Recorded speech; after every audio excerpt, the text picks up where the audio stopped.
Vatican voice എന്ന ഈ പ്രോഗ്രാമിലേക്ക് എല്ലാവരെയും വളരെ ഹൃദ്യമായി ഞാൻ സ്വാഗതം ചെയ്യുന്നു.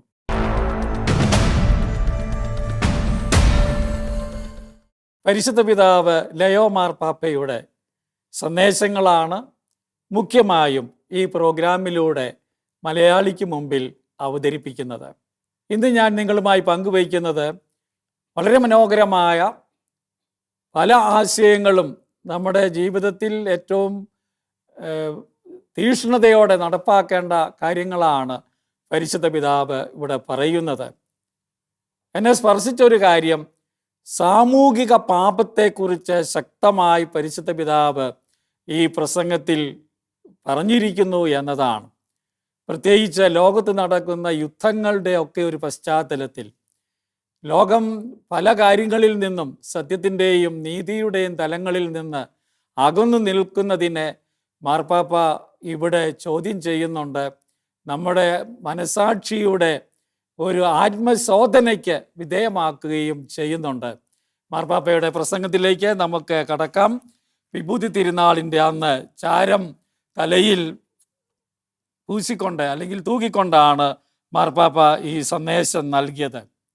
മാർപ്പാപ്പ തുടങ്ങുന്നത് ഇങ്ങനെയാണ്: ഓരോ ആരാധനാക്രമ കാലഘട്ടത്തിൻ്റെയും ആരംഭത്തിൽ സഭയായിരിക്കുന്നതിൻ്റെ കൃപ നാം സന്തോഷപൂർവം വീണ്ടും കണ്ടെത്തുന്നു. ദൈവവചനം കേൾക്കാനായി ഒന്നിച്ചു കൂടിയിരിക്കുന്ന സമൂഹമാണ് സഭ എന്ന ആശയമാണ് മാർപ്പാപ്പ പറയുന്നത്. ജോയൽ പ്രവാചകന്റെ വാക്കുകൾ ഉദ്ധരിച്ചുകൊണ്ടാണ് മാർപ്പാപ്പ തൻ്റെ പ്രസംഗം ആരംഭിക്കുന്നത് തന്നെ. നമുക്കത് കേൾക്കാം. 2-ാം അധ്യായം 16 മുതലുള്ള വചനങ്ങളാണ്.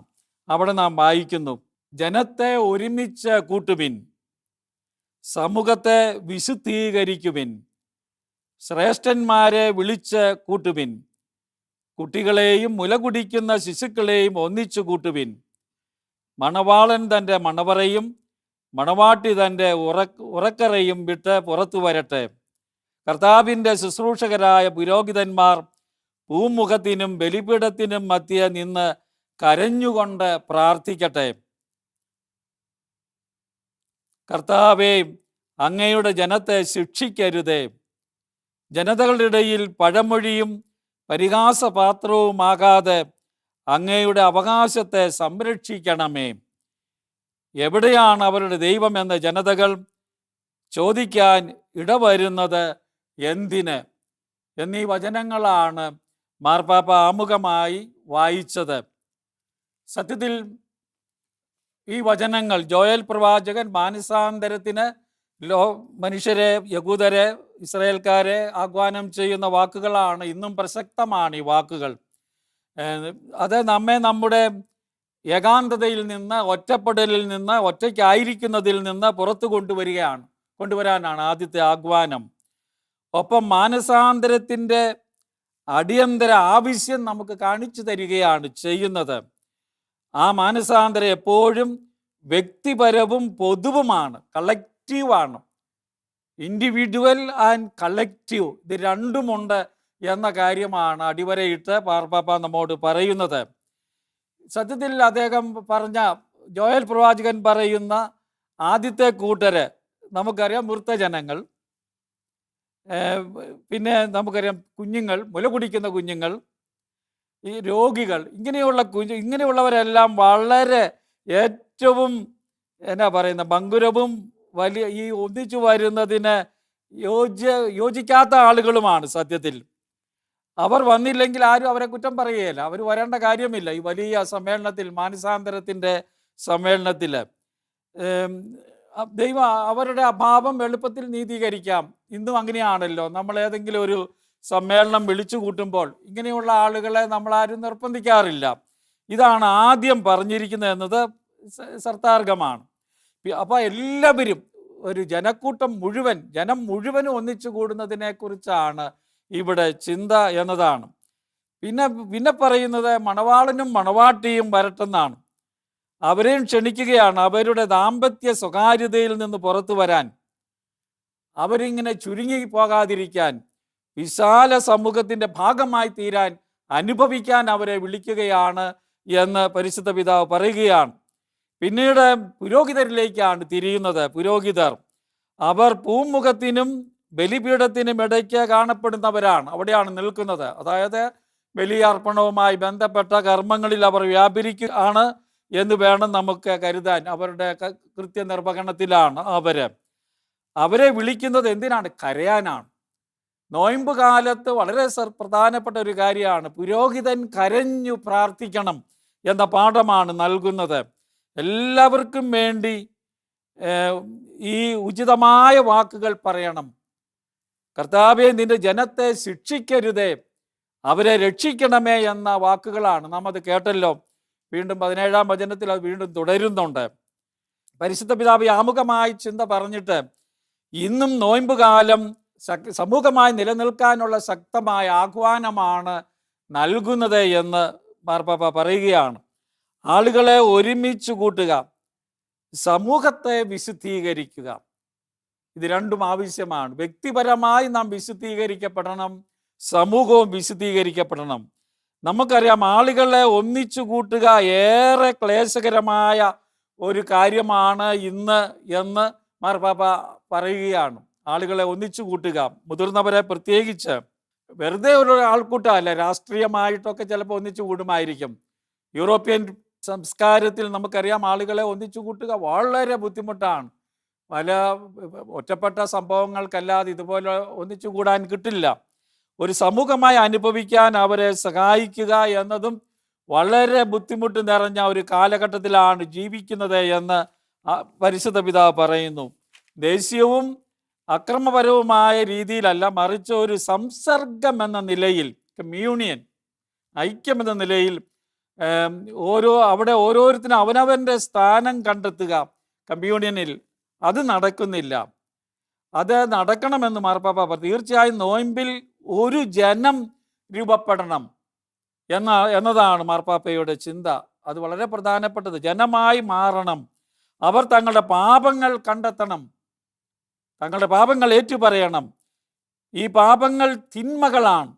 അത് വരുന്നത് നാം കരുതുന്ന ശത്രുക്കളിൽ നിന്നല്ല, പുറത്തുനിന്ന് വരുന്നതല്ല, മറിച്ച് അത് നമ്മുടെ ഹൃദയങ്ങളെ വല്ലാതെ സ്വാധീനിക്കുന്നു, വല്ലാതെ സ്പർശിക്കുന്നു എന്ന് മാർപ്പാപ്പ പറയുകയാണ്. അതിനെ സംഘർഷപൂരിതമാക്കുന്നു. നമ്മുടെ ഉള്ളിൽ നിലനിൽക്കുകയാണവ. നാം അതിനോട് ധീരതയോടെ പ്രത്യുത്തരിക്കേണ്ട സമയമാണിത് എന്ന് മാർപ്പാപ്പ പറയുന്നത്. അതാണ് പ്രധാനം നോയമ്പ് കാലത്ത് നടക്കേണ്ടത്. അവയ്ക്കുള്ള ഉത്തരവാദിത്വം ഏറ്റെടുത്തുകൊണ്ട് അതും ചെയ്യണം.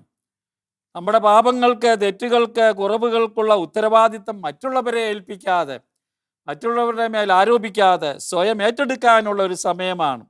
സർവോപരി നാം അത് അംഗീകരിക്കണം. എന്തെന്നാൽ ഈ മനോഭാവം അങ്ങനെ നമ്മൾ ചെയ്യുമ്പോഴേ ഒരു പ്രതിസംസ്കാരം രൂപം കൊള്ളുകയുള്ളൂ. ഇന്നത്തെ ലോകത്തിൻ്റെ ചിന്താഗതിക്ക് വിരുദ്ധമായി നിൽക്കാനാണ്, ഇന്ന് പാപമല്ലാതായി കാണുന്ന ഒരു കാലഘട്ടത്തിൽ പ്രതിസംസ്കാരത്തിന് വേണ്ടി നിലകൊള്ളാനാണ് മാർപ്പാപ്പ നമ്മോട് പറയുന്നത്. അത് ആത്മാർത്ഥമായ, സത്യസന്ധമായ, ആകർഷകമായ ഒരു തിരഞ്ഞെടുപ്പിലൂടെയാണ് നടത്തേണ്ടത്. പ്രത്യേകിച്ചും നമ്മുടെ ഈ കാലഘട്ടത്തിൽ മാർപ്പാപ്പ പ്രത്യേകിച്ച് യുദ്ധങ്ങളുടെ ഒരു പശ്ചാത്തലത്തിൽ പറയുകയാണ്, നമ്മളെല്ലാവരും യുദ്ധോപകരണങ്ങളുടെ, ബോംബുകളുടെ, റോക്കറ്റുകളുടെയൊക്കെ തലത്തിൽ അഗ്നിയാൽ നിറഞ്ഞിരിക്കുന്ന ഒരു കാലഘട്ടമാണ്. ആകാശം മുഴുവൻ അഗ്നി. അത് നമുക്കറിയാം. യുക്രൈൻ റഷ്യൻ യുദ്ധമാണെങ്കിലും, ഇസ്രയേൽ പലസ്തീൻ ഗാസയിലെ യുദ്ധമാണെങ്കിലും, നമുക്കറിയാം ഇപ്പോൾ നടക്കുന്ന ഈ പ്രസംഗം പറയുമ്പോൾ നമുക്കറിയാം ഇസ്രയേലും അമേരിക്കയും കൂടി ഇറാനെ ആക്രമിക്കുന്ന കാര്യം. അവിടെയാണെങ്കിലും എല്ലാം നമ്മൾ കാണുന്നത് യുദ്ധത്തിൻ്റെ ഒരു വലിയ ഭാരമാണ്. അവിടെയാണ് ഈ സഭയെപ്പറ്റി മാർപ്പാപ്പ പറയുന്നത്, സത്യമായും സാക്ഷികളുടെ ഒരു സമൂഹമായി സഭ നിലനിൽക്കണം. തങ്ങളുടെ പാപങ്ങൾ മനസ്സിലാക്കുന്ന ഒരു സമൂഹമായി നമ്മളെ തന്നെ അംഗീകരിക്കണം എന്ന ഒരു ചിന്തയാണ് ഏറ്റവും ആദ്യമായി പരിശുദ്ധ പിതാവ് പറഞ്ഞു വയ്ക്കുന്നത്. മാർപ്പാപ്പ തുടർന്ന് പറയുന്നത്, സ്വാഭാവികമായും പാപം എന്ന് പറയുന്നത് ഓരോ വ്യക്തിയുടെയും കാര്യമാണ്, വ്യക്തിപരമാണ്, വ്യക്തിഗതമാണ്. അതേസമയം മാർപ്പാപ്പ അത് ജീവിതത്തിൻ്റെ യഥാർത്ഥവും അയഥാർത്ഥവുമായ സന്ദർഭങ്ങളിലാണ് രൂപം കൊള്ളുന്നത് എന്ന് പറയുകയാണ്. റിയാലിറ്റി ആൻഡ് വെർച്വൽ സന്ദർഭങ്ങളിലാണ് അത് രൂപം കൊള്ളുന്നത്. പരസ്പരം നാം സ്വീകരിക്കുന്ന മനോഭാവങ്ങളിലാണ് അത് രൂപം കൊള്ളുന്നത്. അത് പരസ്പരം നമ്മെ സ്വാധീനിക്കുന്നുണ്ട്. ഈ മനോഭാവങ്ങൾ മിക്കപ്പോഴും യഥാർത്ഥ സാമ്പത്തിക, സാംസ്കാരിക, രാഷ്ട്രീയ, മതത്തിൻ്റെ പോലും പാപത്തിൻ്റെ ഘടനയിലാണ് നാം ജീവിക്കുന്നത് എന്ന് പരിശുദ്ധ പിതാവ് പറയുന്നു. സ്ട്രക്ചർ ഓഫ് സിൻ, സമൂഹപരമായ പാപം, ഘടനാപരമായ പാപത്തെ പറ്റിയാണ് മാർപ്പാപ്പ പറയുന്നത്. ഞാനിത് ഓർക്കുന്നു, വിശുദ്ധനായ ജോൺ പോൾ രണ്ടാമൻ മാർപ്പാപ്പ സാമൂഹിക ഔത്സുക്യം എന്ന് പറയുന്നത് എൻ്റെ ചാക്രിക ലേഖനത്തിൽ വ്യക്തിഗതമായ പാപത്തെപ്പറ്റി പറയുന്നതോടൊപ്പം സമൂഹത്തിലെ ഒന്നിച്ച് നമ്മൾ പാപികളായിരിക്കുന്ന കാര്യത്തെപ്പറ്റിയും പറയുന്നുണ്ട്. ആ ആശയം എടുത്തുകൊണ്ടാണ് ലയോ മാർപ്പാപ്പ ഇവിടെ ഈ ചിന്ത നമ്മുടെ മുമ്പിൽ കൊണ്ടുവരുന്നത്. നമുക്കറിയാം, ആളുകൾ ഒന്നിച്ച് നിന്ന് പാപം, തിന്മ വരുത്തുന്നു. യുദ്ധങ്ങൾ അതിനൊരു ഉദാഹരണമാണ്. ഒന്നിച്ച് നിന്നുകൊണ്ട് യുദ്ധം മറ്റു മനുഷ്യനെതിരായി നടത്തുന്നതിനെ പറ്റി ശക്തമായുള്ള ഒരു വാക്കുകളാണ് ഈ പ്രസംഗത്തിൽ പരിശുദ്ധ പിതാവ് എടുത്ത് കാട്ടുന്നത്. അപ്പോൾ അതാണ് ഒരു പ്രധാനപ്പെട്ട പോയിന്റ്. പാപത്തിൻ്റെ ഘടനയിൽ സാമൂഹിക പാപം, അത് മനസ്സിലാക്കാതെ നമുക്കിന്ന് വ്യക്തിഗതമായ പാപങ്ങൾക്ക് പരിഹാരം ചെയ്യാൻ പോലും സാധിക്കില്ല എന്ന നിലയിലേക്കാണ് എത്തിയിരിക്കുന്നത്. വിശുദ്ധ ലിഖിതങ്ങൾ ഉദ്ധരിച്ചുകൊണ്ട് മാർപ്പാപ്പ പറയുകയാണ്, വിഗ്രഹാരാധനയെ സജീവ ദൈവത്തെ ആരാധിക്കുന്നതിനോട് എതിർക്കുന്നതാണ്. ഈ വിഗ്രഹാരാധനയെ സജീവ ദൈവത്തെ ആരാധിക്കുന്നതിനോട് നമുക്ക് ചേർത്ത് വയ്ക്കാനായിട്ട് സാധിക്കില്ല. അതർത്ഥം സ്വതന്ത്രരാകാൻ ശ്രമിക്കുന്നതും സ്വാതന്ത്ര്യം വീണ്ടും കണ്ടെത്തുന്നതും ആണ് ഒരു പുറപ്പാടു വഴി, യാത്ര എന്നും മാർപ്പാപ്പ ഇവിടെ പറയുന്നുണ്ട്. അടിമത്തത്തിൽ നിന്ന് അവർ മോചിതരാകുന്നത് ആരാധന അർപ്പിക്കാനാണ്. മോശ വന്ന് ഫറവോയോട് പറയുന്ന ഇതാണ്, ഞങ്ങൾ മരുഭൂമിയിൽ പോയി സത്യദൈവത്തെ ആരാധിക്കണം. അപ്പോൾ ഒരു പുറപ്പാടു വഴി മാത്രമേ, ഇതാണ് മാർപ്പാപ്പ കൊണ്ടുവരുന്ന ചിന്ത, നമുക്ക് സത്യദൈവത്തിലേക്ക്, നന്മയിലേക്ക് വരാൻ സാധിക്കുകയുള്ളൂ. ആ യാത്രയിൽ നാം തളർന്നു പോകുന്നില്ല എന്ന് മാർപ്പാപ്പ പറയുകയാണ്. കഠിനരാകരുത് എന്ന് പറയുകയാണ്, റിജിഡ് ആകരുത്. നമ്മുടെ സ്ഥാനങ്ങളിൽ നാം അധിക ആത്മവിശ്വാസം പുലർത്തുകയും അരുത് എന്ന് പറയുകയാണ്. നമ്മുടെ നിലപാടുകൾ ഇപ്പം ഇരിക്കുന്നത് പോലെ പോയാൽ മതി, ഇതിൽ ഞാൻ സംതൃപ്തരാണ് എന്ന് പറയാതെ കൂടുതൽ മെച്ചപ്പെട്ടൊരവസ്ഥയിലേക്ക് വളരാനുള്ള ആഹ്വാനമാണ് അത് നൽകുന്നത്. അവിടെ നമ്മൾ ഒന്നിച്ചു കൂടുന്നു. എന്തിനാണ്? മുന്നോട്ട് പോകാൻ, നമ്മൾ പരിവർത്തിതരാകാൻ. അതാണ് നോയമ്പ് കാലത്ത് നടക്കേണ്ടത്. ഒന്നിച്ചു വരിക, ഒന്നിച്ചു മാറുക, മാറ്റമുണ്ടാകണം, പരിവർത്തനമുണ്ടാകണം. ഇവിടെ പാപ്പ പറയുന്നുണ്ട് ഒരു ചിന്ത, പശ്ചാത്തപിക്കുന്ന മുതിർന്നവരെ കാണുക എന്ന് പറയുന്നത് വളരെ വിരളമാണ് എന്ന് മാർപ്പാപ്പ പറയുകയാണ്. ഞങ്ങൾക്ക് തെറ്റിപ്പോയി എന്ന് പറയുന്നവരെയും കാണുക വളരെ ക്ലേശകരമാണ് എന്ന് മാർപ്പാപ്പ പറയുകയാണ്. തെറ്റിൽ തന്നെ അടകിടക്കുന്ന ആളുകളെ കൊണ്ട്, വ്യക്തികളെ കൊണ്ട്, സ്ഥാപനങ്ങളെ കൊണ്ട്, ബിസിനസ്സുകൾ കൊണ്ട് ലോകം നിറഞ്ഞിരിക്കുന്നു എന്നതാണ് മാർപ്പാപ്പ നമ്മുടെ മുമ്പിൽ അവതരിപ്പിക്കുന്ന ഒരു കാര്യം. തെറ്റ് സമ്മതിക്കാൻ മനസ്സാകുന്നില്ല, മാനസാന്തരപ്പെടാനും മനസ്സാകുന്നില്ല എന്നതാണ് ഒരു കാര്യം. ഇന്ന് നാം കൃത്യമായി ചിന്തിക്കുന്നത് പശ്ചാത്താപത്തിൻ്റെ ഈ സാധ്യതയെക്കുറിച്ചാണ്. പറഞ്ഞല്ലോ, മുതിർന്നവർ പലരും മാറുന്നില്ല, രാഷ്ട്രീയ നേതാക്കൾ മാറുന്നില്ല, യുദ്ധങ്ങൾ അവസാനിപ്പിക്കുന്നില്ല. ഇതെല്ലാം തുടർന്നു കൊണ്ടുപോകുന്നത് ഞങ്ങൾ ശരി എന്ന നിലപാടിൽ നിൽക്കുന്നത് കൊണ്ടാണ്. അതുകൊണ്ട് പശ്ചാത്താപത്തെപ്പറ്റി ചിന്തിക്കുന്ന ദിവസമാണ് വിഭൂതി തിരുനാൾ. അതുകൊണ്ട് പശ്ചാത്താപത്തെപ്പറ്റി ചിന്തിക്കുക.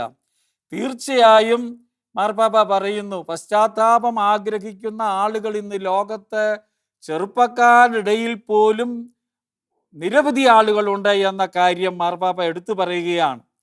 ഭൗതികവൽക്കരിക്കപ്പെട്ട ഒരു അവസ്ഥയിലാണ് നാം ജീവിക്കുന്നത് എങ്കിലും ഇങ്ങനെയുള്ള ആളുകളെ കാണുക ഒരു യാദൃശ്ചിക സംഭവമല്ല എന്ന് മാർപ്പാപ്പ പറയുകയാണ്. അനേകം ചെറുപ്പക്കാർ കഴിഞ്ഞ കാലത്തേക്കാൾ കൂടുതലായി. ഇതിനു മുമ്പുള്ള കാലഘട്ടത്തിൽ അത്രയും വരുന്നില്ലായിരുന്നു എന്നതും ഒരു സത്യമാണ്. വിഭൂതി തിരുനാളിന് വരുന്നവരുണ്ട്. നമ്മുടെ നാട്ടിൽ പൊതുവെ ഈ തിരുനാളുകളിലൊക്കെ ധാരാളം ആളുകളുണ്ട്. മാർപ്പാപ്പ ആഗോള വ്യാപകമായാണല്ലോ പറയുന്നത്. യൂറോപ്യൻ രാജ്യങ്ങളിലൊക്കെ ഇതുപോലുള്ള കാര്യങ്ങൾക്ക് വളരെ കുറച്ച് ആളുകളാണ് വന്നുകൊണ്ടിരുന്നത്. ഇപ്പോൾ അതിനൊരു മാറ്റമുണ്ട്. ആ പോസിറ്റീവായ കാര്യമാണ് മാർപ്പാപ്പ എടുത്തു പറയുന്നത്. യുവജനങ്ങൾ പ്രത്യേകിച്ച് വ്യക്തമായി മനസ്സിലാക്കുന്നു, നീതിപൂർവകമായ ഒരു ജീവിത ശൈലി ജീവിക്കുക സാധ്യമാണ് എന്ന് പറയുന്ന ആളുകളുണ്ട്. അത് വളരെ പ്രധാനപ്പെട്ടതായി മാർപ്പാപ്പ കാണുകയാണ്. സഭയിലും ലോകത്തും തെറ്റ് ചെയ്തതിന് അവന് തങ്ങൾ അക്കൗണ്ടബിൾ ആണ്, തങ്ങൾ കണക്ക് കൊടുക്കേണ്ടവരാണ് എന്ന് പറയുന്ന ആളുകൾ ധാരാളമുണ്ട് എന്ന് പരിശുദ്ധ പിതാവ് പറയുകയാണ്. അതിനാൽ നമുക്ക് എവിടെയാണോ നാം ഇപ്പോൾ, അവിടെ നിന്ന് നാം തുടങ്ങണം എന്ന് മാർപ്പാപ്പ പറയുകയാണ്. നമുക്ക് ചുറ്റുമുള്ളവരോട് കൂടെ നാം തുടങ്ങണം. ഇങ്ങനെ സത്യത്തിന്, നീതിക്ക് വേണ്ടി നിലകൊള്ളുന്നവർ, വിശുദ്ധിക്ക് വേണ്ടി നിലകൊള്ളുന്ന ആളുകളോട് ചേർന്ന് നമ്മൾ പ്രവർത്തിക്കണം. അത് നല്ല സമയമാണ് എന്ന് മാർപ്പാപ്പ പറയുകയാണ്. കൊറിന്തോസുകാർക്ക് എഴുതിയ 2-ാം ലേഖനം 6-ാം അധ്യായം 2-ാം തിരുവചനം ഉദ്ധരിച്ചുകൊണ്ടാണ് മാർപ്പാപ്പ പറയുന്നത്, ഇത് സ്വീകാര്യമായൊരു സമയമാണ്. അതെ, ഇതാണ് രക്ഷയുടെ സമയം. അപ്പോൾ നമുക്ക് ഈ നോയമ്പ് കാലത്തിൻ്റെ ഒരു പ്രേക്ഷിത പ്രാധാന്യം നമുക്ക് ബോധ്യപ്പെടണമെന്ന് പരിശുദ്ധ പിതാവ് പറയുകയാണ്. എന്ന് പറയാം, ഇങ്ങനെ തോന്നുന്ന ആളുകളെ കൂടുതൽ തീക്ഷ്ണമതികളാക്കാനായിട്ടുള്ള പ്രവർത്തനങ്ങൾ ഉണ്ടാകണമെന്ന അർത്ഥത്തിലാണ്. നമ്മുടെ വൈയക്തികമായ ശ്രമങ്ങളിൽ നിന്ന് നമ്മെ വ്യതിചലിപ്പിക്കുക എന്നല്ല ഇതിൻ്റെ അർത്ഥം എന്ന് മാർപ്പാപ്പ പറഞ്ഞു. മറിച്ച് ഈ കാലത്തെ നോയമ്പിനെ സന്മനസ്സുള്ള എന്നാൽ ഉള്ളിൽ അസ്വസ്ഥത അനുഭവിക്കുന്ന ആളുകളിലേക്ക് നാം എത്തുകയും അവരെ കൂടുതൽ ഉണർവുള്ളവരാക്കുകയും നല്ലവരാക്കുകയും ചെയ്യുക, നന്മയിലേക്ക് കൊണ്ടുവരിക എന്ന വലിയ ഉത്തരവാദിത്വത്തെ പറ്റിയാണ് മാർപ്പാപ്പ ഇവിടെ സൂചിപ്പിക്കുന്നത്. അവർ തങ്ങളുടെ ജീവിതത്തെ നവീകരിക്കുന്നതിന് യഥാർത്ഥ വഴികൾ ഒരുക്കുക എന്നതാണ് നമ്മുടെ ചുമതല, സഭയുടെ ചുമതല. ആ ചുമതലയെ പറ്റിയാണ് മാർപ്പാപ്പ ഇവിടെ പറയുന്നത്. ദൈവരാജ്യത്തിൻ്റെയും അവിടുത്തെ നീതിയുടെയും പശ്ചാത്തലത്തിനുള്ളിൽ ഇത് തേടുന്ന ആളുകളുണ്ട്. ആ ആളുകളെ നമ്മൾ കൂടുതൽ കൊണ്ടുവരണം. യുവജന സംഗമങ്ങളെയൊക്കെ ഒരുപക്ഷെ മാർപ്പാപ്പ മനസ്സിൽ കാണുന്നുണ്ടാകും. ആഗോള ദിനങ്ങളിലൊക്കെ ലക്ഷക്കണക്കിന് ചെറുപ്പക്കാരാണല്ലോ ഈശോ രക്ഷകൻ എന്ന് പറഞ്ഞ് ഓടിക്കൂടുന്നത്. അതുകൊണ്ടാണ് ഈ ആളുകളിലേക്കെല്ലാം ഒരു പ്രേക്ഷിത ചൈതന്യത്തോടെ നാം നോയമ്പിൻ്റെ, പശ്ചാത്താപത്തിൻ്റെ, മാനസാന്തരത്തിൻ്റെ സന്ദേശം എത്തിക്കണമെന്നാണ് മാർപ്പാപ്പ ഈ തിരുനാളിൽ നമ്മോട് പറയുന്നത്. ഇങ്ങനെ ചോദിക്കാൻ ഇടയാകരുത് എന്ന് പറയുകയാണ്.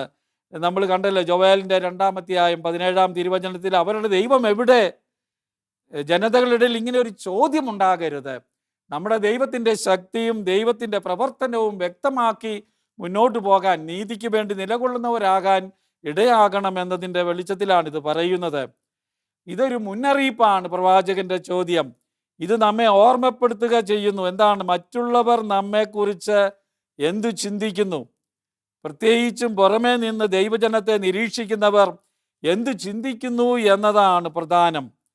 നോയമ്പ് കാലം നമ്മെ നിർബന്ധിക്കുന്നു ലക്ഷ്യം മാറുന്നതിലേക്ക്, അതായത് തെറ്റിപ്പോയ അവസ്ഥയിൽ നിന്ന് നേരെ തിരിഞ്ഞു വരുന്നതിലേക്ക് മാറണമെന്നാണ് മാർപ്പാപ്പ പറയുന്നത്. മനസാന്തരത്തിലേക്ക് വരണം. അത് നമ്മുടെ വിശ്വാസ പ്രഖ്യാപനത്തെ കൂടുതൽ വിശ്വസനീയമാക്കും. ദൈവത്തെക്കുറിച്ചുള്ള നമ്മുടെ പ്രബോധനങ്ങളെ കൂടുതൽ അർത്ഥവത്താക്കും എന്ന് പരിശുദ്ധ പിതാവ് പറയുകയാണ്. അത് ഈ കാലഘട്ടത്തിൽ നടക്കേണ്ട കാര്യമാണ്. മറ്റൊരു കാര്യം ഇവിടെ പരിശുദ്ധ പിതാവ് ഓർത്തു. 60 വർഷങ്ങൾക്ക് മുമ്പ്, അതായത് 2-ാം വത്തിക്കാൻ കൗൺസിൽ കഴിഞ്ഞ ഉടനെ 1966 അന്നത്തെ മാർപ്പാപ്പ, നമുക്കറിയാം 6-ാം പൗലോസ് മാർപ്പാപ്പയാണ് ഈ കർമ്മം പള്ളിക്കകത്ത് നിന്ന് പുറത്തേക്ക് കൊണ്ടുവന്നു. എന്ന് പറഞ്ഞാൽ പത്രോസിൻ്റെ ദേവാലയത്തിൻ്റെ ചത്തുരത്തിൽ, സ്ക്വയറിൽ, സെൻറ്റ് പീറ്റേഴ്സ് സ്ക്വയറിൽ പരസ്യമായി ഈ വിഭൂതി തിരുനാളിൻ്റെ കർമ്മങ്ങൾ നടത്തി. അത് ഒരു വലിയ കർമ്മമായി തീരണം, മറ്റുള്ളവർക്കൊരു പാഠമാകണം. ഈ പറഞ്ഞതുപോലെ മറ്റുള്ളവരിലേക്ക് ഒരു ചിന്ത കൊടുക്കണം, ഈ പാപത്തെ പറ്റിയുള്ളൊരു ബോധ്യം കൊടുക്കണം, മാനസാന്തരപ്പെടുന്നതിൻ്റെ ആവശ്യകത കൊണ്ടുവരണം എന്ന ലക്ഷ്യത്തോടെയാണ് അത് ചെയ്തത്. അത് തീക്ഷ്ണവും വളരെ സ്ട്രൈക്കിങ്ങുമായിട്ടുള്ള ഒരു ആകണമെന്ന് ആഗ്രഹിച്ചു. പക്ഷെ അന്നത്തെ ലോകം പാപത്തെ തള്ളിപ്പറയുകയും മാനസാന്തരപ്പെടാതിരിക്കുകയും ചെയ്യുന്ന ഒരു സമയത്താണ് ഈ പാഠത്തിന് തയ്യാറായത്. അദ്ദേഹം പറഞ്ഞു, നമ്മുടെ കാലഘട്ടത്തിൽ നാം നമ്മോട് തന്നെ ചോദിക്കുന്നു, ഈ ബോധന രീതി, അത് മറ്റുള്ളവരെ പഠിപ്പിക്കാനുള്ള രീതിയാണ്, ഇപ്പോഴും മനസ്സിലാക്കപ്പെടുമോ? മാർപ്പാപ്പ പറഞ്ഞു, തീർച്ചയായും മനസ്സിലാക്കപ്പെടണം എന്നാണ്. നമുക്കറിയാം, മനസ്സിലാക്കുന്ന ആളുകൾ ധാരാളമുണ്ടായി. അപ്പം അതൊരു യാഥാർത്ഥ്യ ബോധമുള്ള ബോധന രീതിയാണ്. ഇത് സത്യത്തിൻ്റെ തീവ്രമായ ഓർമ്മപ്പെടുത്തലാണ് എന്ന രീതിയിലാണ് പരിശുദ്ധ പിതാവ് ഈ കർമ്മം പബ്ലിക്കായി ചത്തുരത്തിൽ വെച്ച് നടത്തിയത്.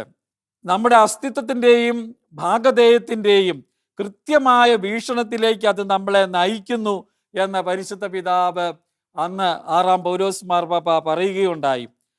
പക്ഷെ അന്നത്തെ മനുഷ്യന് അത് തള്ളിക്കളയാനായിട്ടുള്ള പ്രവണത ഉണ്ടായിരുന്ന ഒരു കാലഘട്ടത്തിലാണ് മാർപ്പാപ്പ ഇത് ഇങ്ങനെ ചെയ്തത്. അത് ഒത്തിരി നിരാശയുടെയും താൻ പോരിമയുടെയും പാപ നിഷേധത്തിൻ്റെയൊക്കെ ഒരു പശ്ചാത്തലത്തിൽ കൂടുതൽ നന്മയുണ്ടാക്കാൻ ഇടയാക്കി എന്ന് പരിശുദ്ധ പിതാവ് പറയുന്നുണ്ട്. അത് വളരെ പ്രധാനപ്പെട്ടതാണ്. ഇന്ന് മാർപ്പാപ്പ പറയുകയാണ്, ഇന്ന് നമുക്ക് തിരിച്ചറിയാനാകും പാപ്പായി അന്ന് ചെയ്തത് വലിയൊരു പ്രവാചകാത്മകമായ കാര്യമാണ്. അതുകൊണ്ട് മാർപ്പാപ്പ പറഞ്ഞു, നമ്മുടെ മേൽ വിതറുന്ന ചാരം, സത്യത്തിൽ ചാരം ലത്തീൻ ആരാധനക്രമത്തിൽ കുരിശു വരയ്ക്കുകയല്ല, യഥാർത്ഥ ചാരമെടുത്ത് തലയിൽ വിതറുകയാണ് ചെയ്യുന്നത്. അത് നമ്മളെ ഓർമ്മിപ്പിക്കണം ചില കാര്യങ്ങളെന്ന് മാർപ്പാപ്പ ശക്തമായി ഈ പ്രസംഗത്തിൽ പറഞ്ഞു. അതായത്, ഇന്ന് യുദ്ധത്താൽ വേദനിക്കുന്ന ആളുകളുടെ വേദനയും ഭാരവും അത് സ്വന്തമായി അനുഭവിക്കാൻ നമ്മളെ ഇടയാക്കണം ഈ ചാരം. നമുക്കറിയാം, എല്ലാം ചാരമായി തീരുന്ന ഒരു പശ്ചാത്തലമാണ്. യുക്രൈൻ യുദ്ധമാണെങ്കിലും റഷ്യയിലേത് നമുക്കറിയാം, റഷ്യയും യുക്രൈനും തമ്മിൽ ഇപ്പോൾ ഇറാനും അമേരിക്കയും ഇസ്രായേലും ചേർന്ന് നടത്തുന്ന യുദ്ധങ്ങൾ എത്രയോ മനുഷ്യന് നാശം വരുത്തുന്നു. ഇസ്രായേൽ പലസ്തീൻ ഗാസയെ ആക്രമിച്ചത് 70,000 പേരാണ് കൊല്ലപ്പെട്ടത്. യുക്രൈൻ യുദ്ധം 2022 മുതൽ തുടരുകയാണ്. മനുഷ്യൻ അനുഭവിക്കുന്ന വേദനയുടെ ചാരം, ആ ചാരത്തിൽ നിന്ന് നമ്മൾ ഫീനിക്സ് പക്ഷിയെ പോലെ ഉണർത്തെണീക്കാൻ ഇടയാകണം എന്ന സന്ദേശമാണ് പരിശുദ്ധ പിതാവ് നടത്തിയത്. അതുപോലെ തന്നെ ലോകത്ത് അന്തർദേശീയ നിയമവും നീതിയുമൊക്കെ ചാരമായി തീരുന്ന ഒരു പശ്ചാത്തലം പരിഗണിക്കപ്പെടുന്നില്ല. അവിടെ നിന്ന് സത്യത്തിലേക്ക് തിരിച്ചു വരണമെന്ന് മാർപ്പാപ്പ പറയുകയാണ്. പരിസ്ഥിതി പ്രശ്നങ്ങൾ മാർപ്പാപ്പ എടുത്തു പറയുന്നുണ്ട്. ലോകത്തെ ഇല്ലായ്മ ചെയ്യുന്ന ആ ചാരത്തിൽ നിന്ന് നമ്മൾ പുറത്തു വരണം. ജനങ്ങളുടെ ഇടയിലെ താളാത്മകത, ഹാർമണി, ഐക്യം തകരുന്ന പശ്ചാത്തലത്തിൽ വിമർശനാത്മകമായ ചിന്തകളുള്ളവരെ അടിച്ചമർത്തുന്ന, കൊല്ലുന്ന പ്രവണതകൾ, ഇങ്ങനെയുള്ള ക്രിട്ടിക്കൽ എല്ലാം പ്രാചീന പ്രാദേശിക വിജ്ഞാനത്തിൻ്റെ തള്ളി നിരാകരണത്തിൽ അവിടെ നിന്നെല്ലാം നമുക്ക് അറിയാം, ഓരോ സൃഷ്ടിയിലും പ്രതിഫലിക്കുന്ന വിശുദ്ധ ബോധത്തിൻ്റെ ചാരം, ആ ചാരമെല്ലാം മാറ്റി ഊതിക്കത്തിക്കുന്ന ഒരവസ്ഥ ഉണ്ടാകണമെന്ന് മാർപ്പാപ്പ ഈ പ്രസംഗത്തിൽ ആളുകളോട് പറയുകയുണ്ടായി. അവിടെയാണ് ഒരു മാറ്റം ഉണ്ടാകേണ്ടത്. നാം ഉണർന്നെണീറ്റ് നമ്മൾ റീബിൽഡ് ചെയ്യുന്ന, നഷ്ടപ്പെട്ടതിനെ തിരിച്ചു പിടിക്കുന്ന, സത്യത്തെ മുറുകെ പിടിക്കുന്ന ഒരു ലോകമുണ്ടാകാൻ ഇടയാകണമെന്ന ആഹ്വാനത്തോടെയാണ് ഈ സന്ദേശം പരിശുദ്ധ പിതാവ് അവസാനിപ്പിക്കുന്നത്. കാലികമായ ചിന്തകൾ ഉൾക്കൊള്ളുന്ന മനോഹരമായ ഒരു പ്രസംഗമാണ് മാർപ്പാപ്പ നൽകിയിരിക്കുന്നത്. സമൂഹങ്ങളെല്ലാം മാറണം, വ്യക്തികൾ മാറണം, സമൂഹമായും മാറണം. അതിന് വളരെ ഊന്നൽ കൊടുത്തു എന്നതാണ് ഈ പ്രസംഗത്തിൻ്റെ ഒരു പ്രത്യേകത. ഇവിടെ അവസാനിക്കാൻ സമയമായി. ഞാനത് പൂർണ്ണമായും മുഴുവനും അവതരിപ്പിച്ചില്ല, എങ്കിലും ഇത് വളരെ പ്രധാനപ്പെട്ട കാര്യമാണ്. നമുക്ക് ഈ നോയമ്പ് കാലത്ത് ആക്രമണത്തിനെതിരെ, യുദ്ധത്തിനെതിരെ, മനുഷ്യനെ നശിപ്പിക്കുന്നതിനെതിരെ, എല്ലാ പ്രവണതകൾക്കെതിരെ നിൽക്കാൻ ഇടയാകട്ടെ, ശക്തി നൽകട്ടെ. നാം ഉപവസിക്കുന്ന, നടത്തുന്ന നോയമ്പ് കാലം അതിന് കാരണമാകട്ടെ എന്ന് ആശംസിക്കുന്നു. വീണ്ടും ഞാൻ എല്ലാവർക്കും ഉത്ഥാനത്തിൻ്റെ തിരുനാൾ അടുത്തു വരുന്നു. ഉത്ഥാനത്തിൻ്റെ വലിയൊരു പ്രഭയിലേക്ക് നാം വളരുന്നതിൻ്റെ അടയാളമാണ് ഇതെന്ന് കാണാനും ഇടയാകട്ടെ. നമുക്ക് പരസ്പരം പ്രാർത്ഥിക്കാം.